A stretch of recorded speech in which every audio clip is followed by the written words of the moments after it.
नमस्कार, जय हिंद। आप देख रहे हैं पब्लिक बाइट और मैं हूं प्रभात।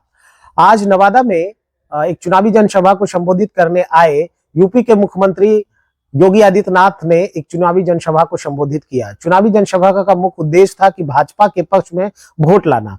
आज बिहार में ये उनका दूसरा चुनावी दौरा था। इससे पहले वो औरंगाबाद में आए।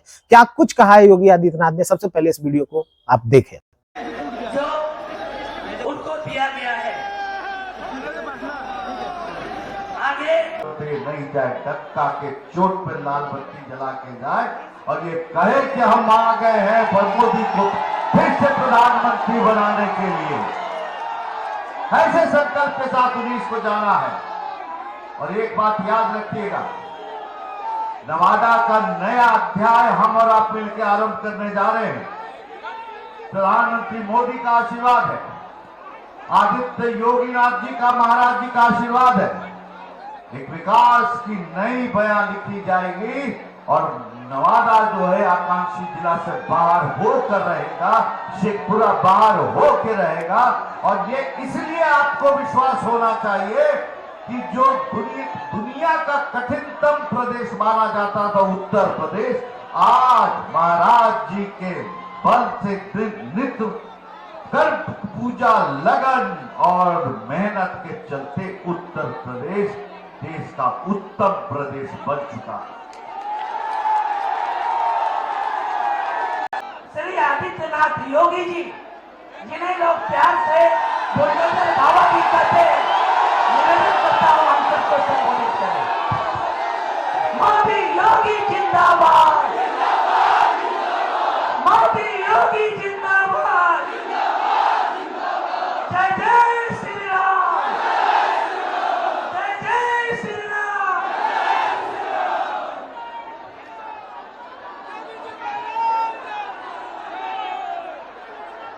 भारत माता की, भारत माता की, भारत माता की। वंदे वंदे वंदे। सप्त ऋषियों की तपोभूमि, जैन मुनि गंधर्व स्वामी की तपोस्थली, शौर्य भूमि नवादा की राष्ट्रवादी जनता का मैं अभिनंदन करता हूं। जय छठी मैया। ज्ञान, कला और कौशल की भूमि बिहार के प्रणाम करथ्यो। भगवान भास्कर के आशीर्वाद लेवे ओलियोह। नवादा के भैया बहना सब कैसन हतेन।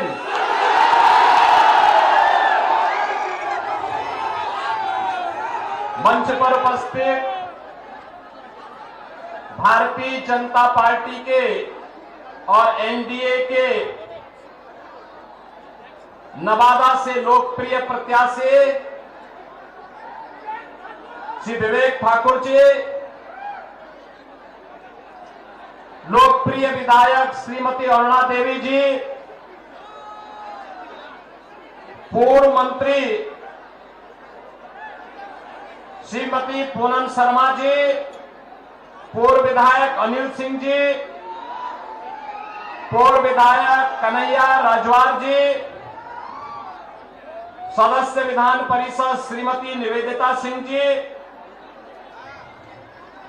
जिलाध्यक्ष भारतीय जनता पार्टी नवादा से अनिल मेहता जी, जिलाध्यक्ष भाजपा शेखपुरा श्री सुधीर कुमार जी, जिलाध्यक्ष शाम से अशोक माझी जी, जिलाध्यक्ष आरएलएम राजेंद्र कुशवाहा जी, जिलाध्यक्ष जेडीयू सलमान राजीव जी, जिलाध्यक्ष एलजीपी अभिमन्यु कुमार जी, जिलाध्यक्ष एलजीपीआर मनोज सिंह जी। आज के इस कार्यक्रम में उपस्थित भारतीय जनता पार्टी और सहयोगी दलों के सभी पदाधिकारीगण, नवादा के मेरे सभी उपस्थित बहनों और भाइयों, माता सीता, ऋषि मुनियों, यहां के स्वतंत्रता संग्राम सेनानियों, इस पावन धरा को नमन करते हुए मैं आप सबका हृदय से अभिनंदन करता हूं। बहनों और भाइयों, नवादा देश के लोकतंत्र को बचाने वाले स्वर्गीय जयप्रकाश बाबू की पावन कर्मभूमि है। और यही नहीं, बिहार के पूर्व मुख्यमंत्री स्वर्गीय कर्पूरी ठाकुर की भी पावन धरा नवादा है। बिहार ने देश को सब कुछ दिया। देश के संविधान निर्माण समिति के अध्यक्ष राजेंद्र बाबू से लेकर के इस धरती ने पूर्व मुख्यमंत्री श्री कृष्ण बाबू को भी इसी धरती ने दिया। और बहनों भाइयों, चाहे वह देश के लोकतंत्र को बचाने वाले जयप्रकाश नारायण जी की पावन धरा के रूप में बिहार की पहचान हो, या फिर बहनों और भाइयों, कर्पूरी ठाकुर ने सामाजिक न्याय के माध्यम से जो अलख जगाने का काम किया था, उस धरा को मैं कोटि कोटि नमन करते हुए आप सबका हृदय से अभिनंदन करता हूं। बहनों भाइयों,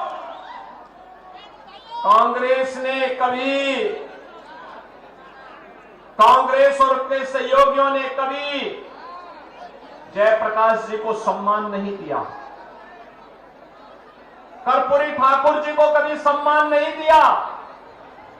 और हम सब आभारी हैं प्रधानमंत्री मोदी जी ने और भारतीय जनता पार्टी ने कर्पूरी ठाकुर जी को भारत का सर्वोच्च नागरिक सम्मान भारत रत्न देकर के बिहार वासियों को भी सम्मान देने का काम किया है। बहनों और भाइयों, यह भूमि बिहार की है, लोकतंत्र की प्रारंभिक भूमि के रूप में इसको जाना जाता है। यह देश के इतिहास को बनाने वाली भूमि है, दुनिया को लोकतंत्र का पाठ पढ़ाने वाली भूमि है। लेकिन बहनों और भाइयों, लोकतंत्र के सामने सबसे बड़ा संकट हमेशा राजनीति का प्राधिकरण, अपराधियों का राजनीतिकरण, जातिवादी और परिवारवादी राजनीति ही लोकतंत्र के मार्ग में सबसे बड़ी बाधा है। और कल ही भारतीय जनता पार्टी ने मोदी जी के कर कमलों से अपना संकल्प पत्र जारी किया है। संकल्प पत्र में भारतीय जनता पार्टी ने जो बातें कही हैं कि चुनाव जो देश के अंदर 18वीं लोकसभा के लिए लड़ा जा रहा है, ये चुनाव नेशन फर्स्ट बनाम फैमिली फर्स्ट के बीच में होने जा रहा है। आप देखते होंगे भारतीय जनता पार्टी ने अपने संकल्प पत्र में जो बातें कही हैं, आत्मनिर्भर भारत का, विकसित भारत का, भारत को दुनिया के यानी ग्लोबल लीडर के रूप में स्थापित करने वाले भारत का, उस भारत के लिए उन्होंने गरीब कल्याणकारी योजनाओं को मोदी जी ने, भारतीय जनता पार्टी ने आगे भी बढ़ाने की बात कही। आपने 10 वर्ष में बदलते हुए भारत को देखा है। बहनों और भाइयों, इन 10 वर्षों में हमारा भारत बदला है। दुनिया के अंदर भारत को सम्मान मिला है, सम्मान बढ़ा है। आज भारत के पासपोर्ट की कीमत बढ़ी है, भारत की सीमाएं सुरक्षित हुई हैं, भारत के अंदर नक्सलवाद और आतंकवाद की समस्या का समाधान हुआ है। आप जानते होंगे 2019 के पहले जम्मू कश्मीर के अंदर शेष भारत का कोई नागरिक जमीन नहीं खरीद सकता था, नहीं खरीद सकता था। आज धारा 370 हटी। ये धारा 370 न केवल आतंकवाद की जड़ थी, बल्कि जम्मू कश्मीर को शेष भारत से अलग करती थी। धारा 370 के खिलाफ श्यामा प्रसाद मुखर्जी जी ने अभियान चलाया था। 1952-53 में उन्होंने कहा था एक देश में दो प्रधान, दो विधान, दो निशान नहीं चलेंगे, नहीं चलेंगे। बहनों और भाइयों, 1953 में डॉक्टर श्यामा प्रसाद मुखर्जी शहीद हो गए, कश्मीर के लिए बलिदान हो गए। लेकिन भारतीय जनता पार्टी नारा लगाती थी, जहां हुए बलिदान मुखर्जी, वह कश्मीर हमारा है। और बहनों भाइयों, मोदी जी ने और देश के गृह मंत्री अमित शाह जी ने डॉक्टर श्यामा प्रसाद मुखर्जी के सपने को साकार किया। कश्मीर में धारा 370 समाप्त करके आतंकवाद की ताबूत पर अंतिम कील ठोकने का काम भी किया। बहनों भाइयों, याद रखना, एक सुरक्षित माहौल में ही हम विकास की और सुशासन की परिकल्पना को आगे बढ़ा सकते हैं। नौजवानों के लिए रोजगार और आजीविका के साधन बढ़ा सकते हैं, कनेक्टिविटी को बेहतर कर सकते हैं, नौकरी और रोजगार की ढेर सारी संभावनाओं को आगे बढ़ा सकते हैं। और सुरक्षा का वातावरण आज नए भारत में है। आज देश के अंदर विकास के बड़े बड़े कार्य हो रहे हैं, हाईवे बन रहे हैं, रेलवे की बेहतर कनेक्टिविटी बनी है, एयरपोर्ट बन रहे हैं, आईआईटी बन रही है, आईआईएम बन रहे हैं, एम्स बन रहे हैं, one district one medical college बन रहे हैं, वर्ल्ड क्लास यूनिवर्सिटीज का निर्माण हो रहा है, हर घर नल की योजना साकार हो रही है। और गरीब कल्याणकारी योजनाओं की तो कोई सानी ही नहीं। बहनों और भाइयों, याद करिए, 14 के पहले लोग भूखों मरते थे, भूख से मौत की शिकायतें आती थी, किसान आत्महत्या करता था, नौजवान प्लान करता था, महिलाओं के सामने आजीविका का साधन नहीं होता था। 2014 के बाद आपने बदलते हुए भारत को देखा है। आज आप देख रहे होंगे, पिछले 4 साल से देश के अंदर 80 करोड़ लोगों को फ्री में राशन की सुविधा का लाभ प्राप्त हो रहा है। 60 करोड़ लोगों को 5 लाख रुपए की आयुष्मान भारत की स्वास्थ्य बीमा का कवर मिला है। 50 करोड़ गरीबों के लिए जनधन अकाउंट खोल करके दिल्ली से आने वाला पैसा उनके अकाउंट में आएगा, इस बात की गारंटी दे दी गई। 12 करोड़ अन्नदाता किसान को प्रधानमंत्री किसान सम्मान निधि का लाभ दे दिया गया। और बहनों और भाइयों, 12 करोड़ गरीबों के शौचालय भी बने हैं। 10 करोड़ गरीब महिलाओं को उज्ज्वला योजना के कनेक्शन भी मिले हैं। 4 करोड़ गरीबों के मकान मिले हैं। और कल के संकल्प पत्र में भारतीय जनता पार्टी ने कहा है कि अभी 10 वर्ष में 4 करोड़ गरीबों के मकान बने हैं, अगले 3 वर्ष में, अगले 5 वर्ष में 3 करोड़ और लोगों के मकान बनाएंगे। बहनों और भाइयों, ईश्वर लालू जी को स्वस्थ करे, वह आबादी बढ़ाए और भाजपा आवास बनाने का काम करेगी। आवास बनाने का काम भाजपा करेगी। 3 करोड़ गरीबों को फिर से आवास मिलेगा। बहनों और भाइयों, 2.5 करोड़ गरीबों को घर में बिजली के फ्री में कनेक्शन। डिजिटल इंडिया का सपना साकार हो रहा है। एक तरफ मोदी जी भारत को डिजिटल युग में ले जा रहे हैं और दूसरी तरफ आरजेडी और उनके लोग आपको लालटेन युग की ओर पीछे धकेल रहे हैं। बहनों और भाइयों, यही कहने के लिए हम लोग आपके पास आए हैं। मैं आपसे पूछना चाहता हूं ये जो कार्य मैंने गिनाए हैं, क्या ये आरजेडी और कांग्रेस कर पाती क्या? कर पाती क्या? और मैं आपसे पूछना चाहता हूं, मैं तो यूपी से आया हूं ना, अयोध्या में रामलला का भव्य मंदिर का निर्माण कार्य क्या ये लोग कर पाते क्या? कर पाते? अयोध्या में रामलला का भव्य मंदिर बनने पे कैसा लगा आपको? अच्छा लगा ना? तो आपको खुश होना ही था, क्योंकि मैं देख रहा था रामलला विराजमान हो रहे थे अयोध्या में, उत्सव उमंग था बिहार में, और सबसे पहला उपहार रामलला मंदिर के लिए बिहार से ही अयोध्या धाम पहुंचा था। इसके लिए बिहार वासियों का अभिनंदन।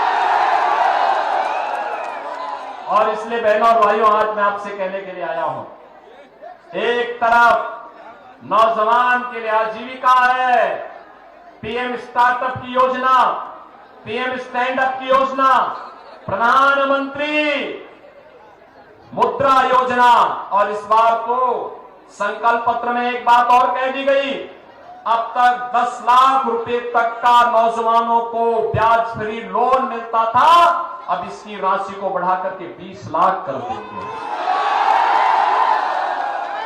बहनों भाइयों, आरजेडी रंगदारी वसूली से फुर्सत हो तब ना, आज रंग बीजेपी और एनडीए की सरकार में रंगदारी नहीं, स्ट्रीट वेंडर को पीएम स्वनिधि योजना का लाभ मिल रहा है, और पीएम स्वनिधि का दायरा बढ़ा करके गांव के ठेला खोमचा रेड़ी लगाने वाले लोगों को, पटरी व्यवसायियों को भी इसका लाभ प्राप्त होगा। कल के संकल्प पत्र में भारतीय जनता पार्टी ने घोषणा कर दी है। बहनों और भाइयों, आरजेडी हो या उनके सहयोगी दल, ये तमंचा लहराने वाले लोग हैं, इनको टैबलेट से क्या मतलब, इसलिए डिजिटल इंडिया का विरोध करते हैं। और बहनों और भाइयों, भारतीय जनता पार्टी और सहयोगी दल आपको डिजिटल इंडिया में ले जा करके आत्मनिर्भर भारत और विकसित भारत की परिकल्पना को साकार बनाने के एक सारथी के रूप में आगे बढ़ाना चाहते हैं। और इसीलिए हम लोग आए हैं आपसे कहने के लिए, हमें प्रधानमंत्री मोदी जी के विजन के अनुरूप विकसित भारत की संकल्पना को साकार करने के लिए आगे बढ़ना है। बहनों और भाइयों, इसे साकार करने के लिए जहां भी भारतीय जनता पार्टी की सरकारें हैं, प्राण से काम कर रही हैं। आपने देखा होगा उत्तर प्रदेश में 7 वर्ष में दंगा नहीं हुआ, वहां कोई दंगा नहीं, कोई कर्फ्यू नहीं। विवेक जी तो विधानसभा चुनाव में, जब मैं विधानसभा का चुनाव लड़ा था 2022 में, ये कई महीने तक, लगभग 6 महीने 1 साल तक इन्होंने उत्तर प्रदेश में कैंप किया था, और वहां पे भारतीय जनता पार्टी के कार्यकर्ताओं का सहयोग करते हुए उनका मार्गदर्शन कर रहे थे। बहनों और भाइयों, तिनका भी नहीं हिलता।